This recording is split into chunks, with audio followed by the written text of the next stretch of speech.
Where artificial intelligence is exciting and scary, it is also very confusing. There are lots and lots of questions which are arising in the minds of people and professionals alike about AI. One of the question is AI only for data science experts? Well, the reality is that while an understanding of data science is useful, you can use pre-trained models, which are also called as foundational models, or even experiences powered by AI without understanding a lick about machine learning.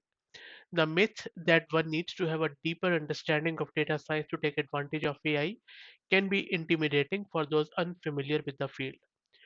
While understanding the basics of data science can certainly be helpful, it's not necessary to take advantage of AI in many cases.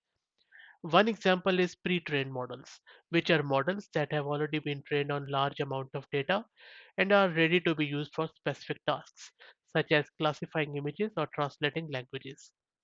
These pre-trained models can be accessed through APIs and used to power experiences or applications without any knowledge of data science or machine learning required.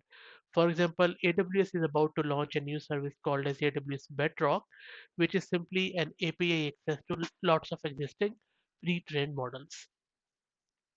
Another example is AI-powered experiences such as voice assistants or chatbots that use natural language processing to understand and respond to user input. These experiences are typically powered by pre-trained models and can be integrated into applications without requiring any knowledge of machine learning. But it is important to note that while it is possible to use AI without understanding data science, having a basic understanding of the field can make it easier to understand the limitations and potential biases of AI powered solutions. I hope that it was useful for you. Thanks for listening.